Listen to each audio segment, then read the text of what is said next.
ফোনে স্পেস কম, তাড়াতাড়ি দে।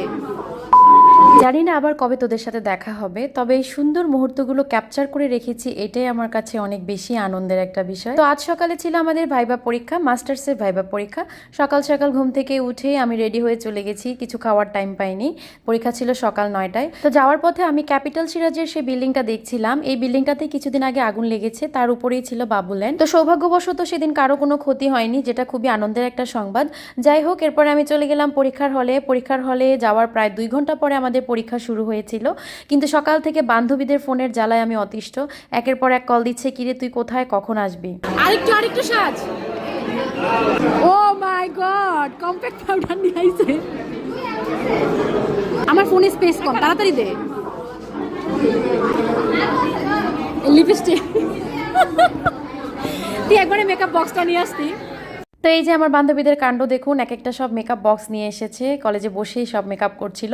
তো আমার খুব মজা লাগছিল, সবাই মিলে খুব হাসাহাসি করছিলাম ওদের নিয়ে। তো এর মাঝেই আমার ডাক চলে আসে, সবাই সিরিয়ালে দাঁড়িয়ে গেছে। সবাই খুবই নার্ভাস, খুবই টেনশন করছে, কাকে কি জিজ্ঞেস করবে কেউই জানে না। আমি নিজেও খুবই নার্ভাস ছিলাম, যদিও প্রিপারেশন খুব ভালো ছিল। বাস খেয়েছি, বাস। এই তো আমার বাস খাওয়া ডান। সব কঠিন প্রশ্নগুলো মনে হয় আমার জন্যই বরাদ্দ ছিল। কজনের জন্য চা খাচ্ছ? তোমার একা নাকি? দুইজনের জন্য চা খাচ্ছি। হ্যালো বলো। আসসালামু আলাইকুম। ওর অনেক ইচ্ছা যে আমার ব্লগে থাকবে, নাও তোমাকে নিলাম। তোমার নাম বলো। পরীক্ষা কেমন হয়েছে? বাস কেমন খেয়েছো? ছোট না বড়? অনেক বড়। আমার চেয়ে বেশি বড় খাও নাই। তুমি কেমন খেলে? লেবু দিছে। তুমি কেমন খাইছো? ও ভালোই খাইছে। বাস খেয়েছি। এই তুমি বাস কেমন খেয়েছো বলে যাও। মিস্টার সিএ শুনলাম এক্সটার্নাল নাকি সবাইকে জিজ্ঞেস করছিল কার হাজব্যান্ড কি করে, হাজব্যান্ডের বাড়ি কোথায়, বিখ্যাত ব্যক্তির নাম, ফ্যামিলি সম্পর্কে গল্প করছিল। কি দুঃখের বিষয়, আমাকে একটাও ফ্যামিলি রিলেটেড কোনো কোশ্চেন করলো না, কারণ বাসটা আমার ম্যাডামই দিয়েছে। ঢোকার সাথে সাথেই সে বলেছে, এই যে ওকে জিজ্ঞেস করেন, মন মতো প্রশ্ন করেন, সব উত্তর পারবে। এমনই প্রশ্ন করেছে যে কোথাও আর খুঁজে পাই না সেই প্রশ্নের উত্তর। আসো আসো, খাদকেরা আসো। তো যাই হোক, যেহেতু সকালে কিছুই খেয়ে যায়নি, প্রচণ্ড ক্ষুধা লেগেছিল, তো সব ফ্রেন্ডরা মিলে চলে গেলাম সুলতান ডাইনে। অনেকদিন পর গেলাম সুলতান ডাইনে। লাস্ট যখন গিয়েছিলাম ওদের খাবারে প্রচণ্ড তেল মশলা ছিল, খুবই বিরক্ত লাগছিল খেতে। বাট আজকের খাবারটা খুবই ভালো লেগেছে। আর আমার যেহেতু অনেক ক্ষুধা লেগেছিল আর খাবার আসতেও লেট হচ্ছিল, তাই আমি আগেই বোরহানি খাওয়া শুরু করে দিলাম। তো এই তো আমাদের প্রতীক্ষিত খাবার চলে এসেছে। আজকের খাবারটা সত্যি খুবই মজা ছিল, তেল মশলাও খুব কম ছিল এবং খেতেও খুব মজা ছিল। আমাদের যখন 4th ইয়ারে ভাইবা হয়েছিল, তারপরেও আমরা সুলতান ডাইনে গিয়েছিলাম খেতে, যদিও তখন আরও অনেক বেশি ফ্রেন্ডরা ছিল।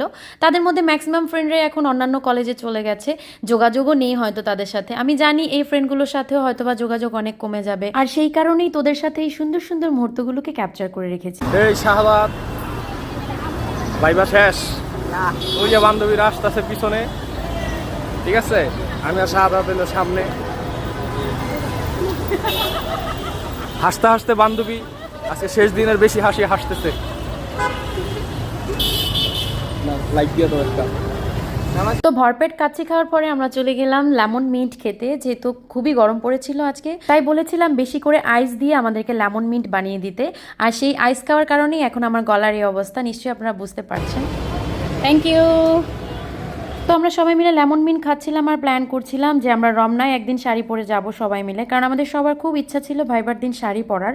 আমাদের এই 8 বছরের ভার্সিটি লাইফে আমরা একদিনও শাড়ি পরিনি, আমাদের খুবই ইচ্ছা ছিল, বাট আমাদের ম্যাডাম আমাদেরকে শাড়ি পরতে দেয়নি। জানি না উনি কেন অ্যালাউ করলো না। তো যাই হোক, এরপরে আমার সব ফ্রেন্ডরা যে যার যার বাসায় চলে গেল, আমিও বাসায় চলে আসছি।